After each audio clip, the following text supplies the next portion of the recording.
Good evening, I'm Kyle Clark. And I'm Kim Christensen. A family-owned jewelry store in Denver is hoping you can help police find the people who robbed them. 8 guys with guns stormed into this business, stole stuff worth millions. 9 News reporter Brisa Chavez here after speaking with the store's owner. Brisa? The jewelry store owner says her family is traumatized. They've never had something like this happen before. 25 years, Joyeria El Ruby has been the keystone of Lydia Tena's family. Tana is the owner. She says she usually has a security guard on staff. On Monday, he was out sick when 3 men showed up at their gate. Y mi hija me dice, mamá, se me hacen como sospechosos. But it was too late. Tana had already unlocked the gate. Apenas si abrimos la puerta, estaba mi sobrina, mi hija ahí. Cuando al entrar, rápido sacan la pistola y dicen, esto es un asalto. Y ella inmediatamente se brinca y a los que están aquí le dice, todos al suelo.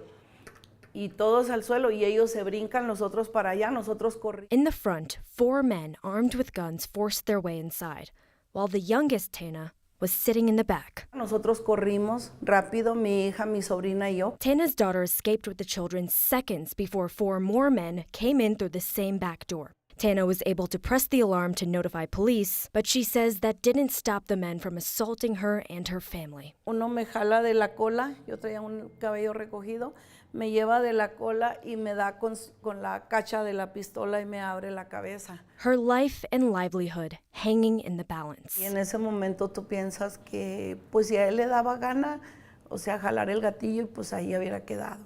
The police showed up 10 minutes after Tana pressed the alarm. She and her family members were hospitalized. The 8 men managed to get away with $2.5 million worth of jewelry. Tana is hoping police can find the men as she tries to put the ruby of their family back in its place. Que en un momento lo que trabajaste por tantos años llegues y en un momento te quedas en la calle. Denver police says this is a high-profile case and an investigation is still ongoing. If you know anything about the 8 suspects, they are asking you to call police. Brisa Chavez, 9 News.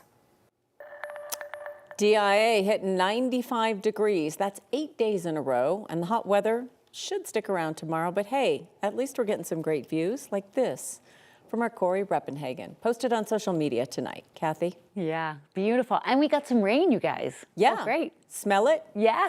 Kind of feel it?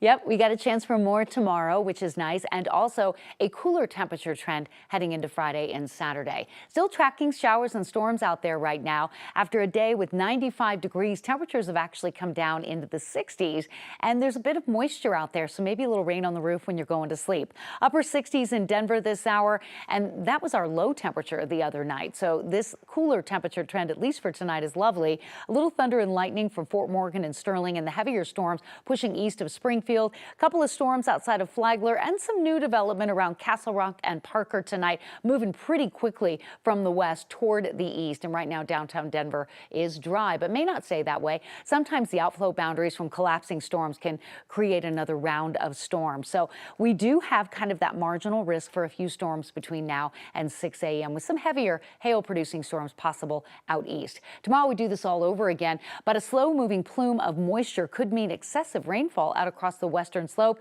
We have a flood watch there. Denver will see scattered storms develop between 2 and 3, and a few of those storms could turn severe tomorrow evening. Temperatures trending really comfortable tonight, and we're going to continue to track those showers and storms on the eastern plains, and we'll break down the severe potential for tomorrow coming up.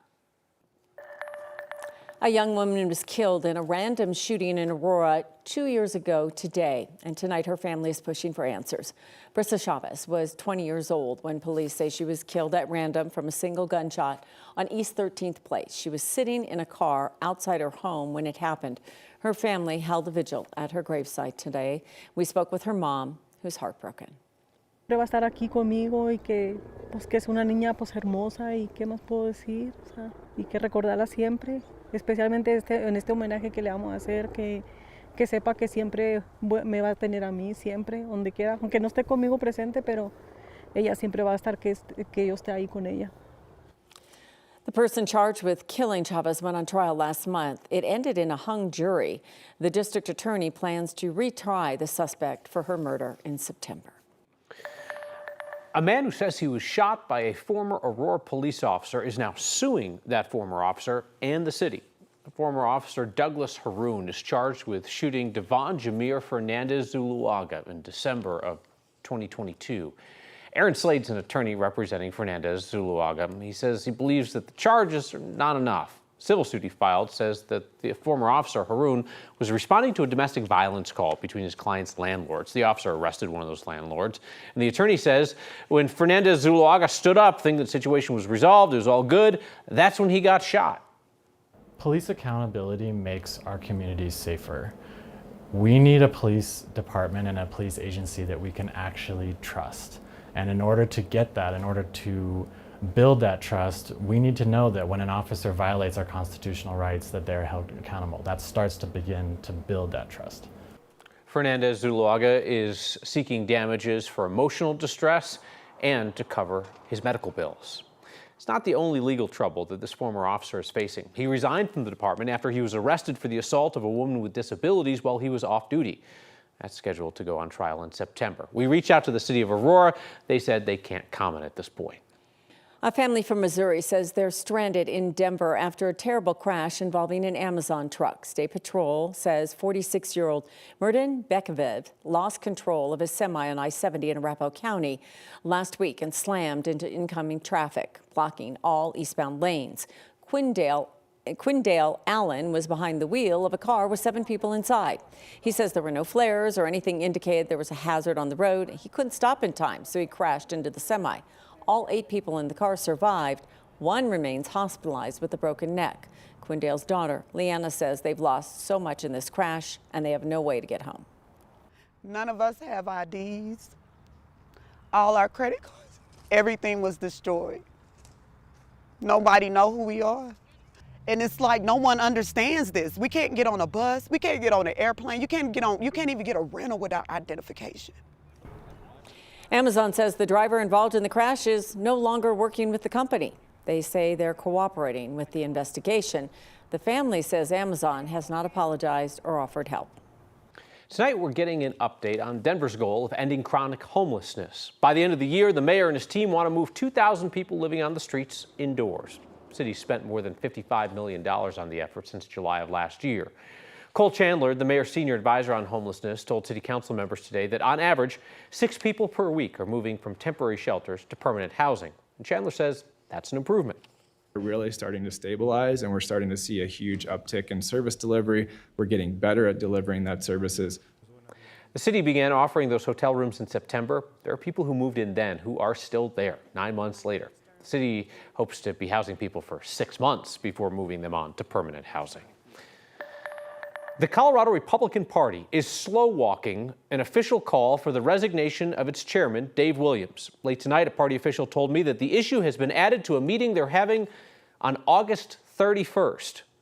Just hours after Williams lost his congressional primary by 30 points, Williams' critics within the state party leadership announced they'd gathered more than the required signatures from 25% of the state central committee to force a vote on his future. If 60% vote against him, Williams is out. He faces complaints he misused party funds to benefit his losing campaign and to attack other Republicans. And the anti-gay bigotry that Williams sent out in mass emails to Republicans also led for calls for him to go. Williams' critics say that the party bylaws require this vote on his future to be held much sooner than the end of August. Denver 911 is launching what it calls a smart interactive voice response system. Starting tomorrow, when you dial the non-emergency line, you'll have to tell a machine what you need help with. Then you should be routed to whatever agency, person, or information you need. Denver 911 says its non-emergency line received nearly 1 million calls last year. Apparently, many of those callers didn't actually need help from Denver's 911. This new system is meant to help them instead of a dispatcher, so those dispatchers are free to answer calls about real emergencies. Some DPS high schoolers are spending their summer vacation getting a hands-on education in the solar industry. 9 News reporter Rachel Krause joins us now in the studio. And Rachel, you spent the afternoon getting a look at the work they're doing. Yeah, DPS says the work students are doing in this summer academy will help them step right into careers in the solar industry. A better one than this one. The next one is better. On a hot summer day, I feel it through my shoes. It's hot. school is the last thing on most students' minds. This would be my second time doing this. Not so for Sabin Eschenberg. Sometimes I wish I didn't have to come in at 8 a.m. every day, but it's not that bad. He and his fellow DPS high schoolers are spending their June Not the lug bolt, the lag bolt. in the district's Renewable Energy Academy. We're learning about how to wire solar panels and how to be more sustainable and model businesses in a more sustainable way. That way we have less of an impact on the environment and the world. And Learning about solar panel installs, circuitry, and green construction. It's huge, actually. Monica Schultz with DPS says the 4-week program helps students hone in on a more sustainable future. Students are experiencing a lot of climate anxiety, right? They don't know what their future is going to hold. And so this is an opportunity to be proactive and to really invest in their future in terms of the planet, but also in terms of careers that they might pursue to support the effort to save the Earth. Woo! And they'll leave here with more than just new skills. yeah, we do get a certificate and we get a paycheck for doing this, so. And with it, We just need to get that one. a helping hand toward a career in the solar industry. Absolutely. So that certificate will give them an opportunity to apply for entry-level positions within the solar industry. For Sabin, whether he sticks with solar or chooses a different career down the road, he says this program has him excited for the future. Yeah, it's pretty awesome. DPS partners with Grid Alternatives and the African American Trade Association for the Renewable Energy Academy, and it's all funded through a grant from the city of Denver. The district says these academy programs and internships help the kids out long term. After an internship, DPS says students are far more engaged and motivated in their schoolwork, so they'll be ready to join in these new careers after they graduate. Rachel Krause, 9 News.